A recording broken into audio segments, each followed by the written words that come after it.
Bonjour, je vais vous présenter le thème de la prochaine matinée de la section clinique Extension vers les institutions qui porte sur ce thème, celles et ceux qui tentent de se suicider. En 1901, dans Psychopathologie de la vie quotidienne, Freud évoque deux suicides. Un suicide conscient et intentionnel et un suicide mi-intentionnel provoqué par une intention inconsciente. Cette intention est bien cachée et se présente comme un malheur accidentel. Il les différencie alors de la sorte.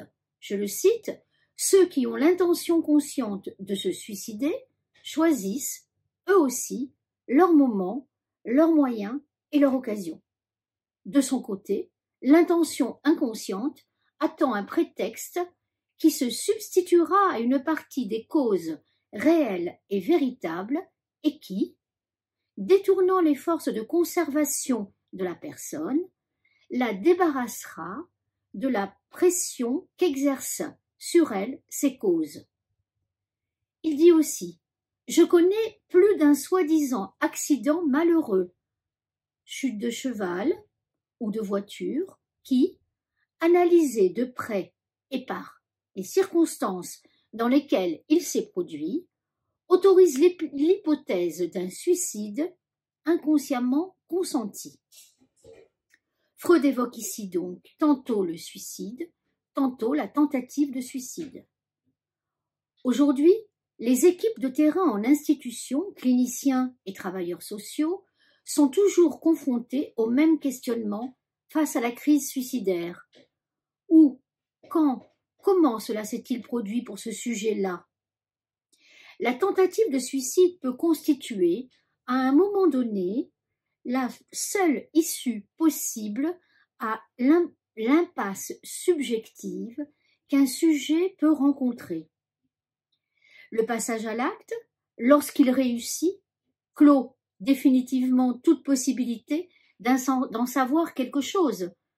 Lacan le dit dans Télévision, le suicide est le seul acte qui puisse réussir sans ratage. Si personne n'en sait rien, c'est qu'il procède du parti pris de ne rien savoir. Mais lorsque la tentative échoue, elle peut être interprétée comme un appel à l'autre, auquel il convient de répondre de la bonne manière.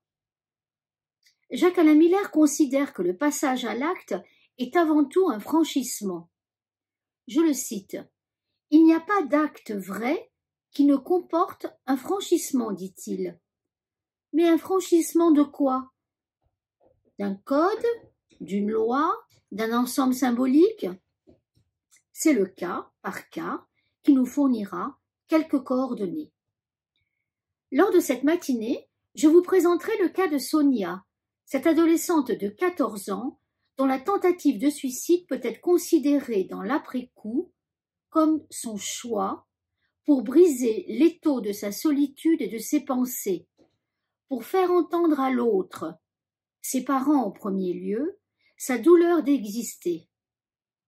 Un franchissement lui permettra de tirer au clair ce qui l'a poussé vers cette pente mortifère et d'en extraire un savoir sur elle-même. Je vous remercie et je vous donne rendez-vous vendredi 19 avril dans la matinée pour aborder et approfondir cette délicate problématique, thématique qu'est ceux et celles qui connaissent la tentative de suicide. Au revoir.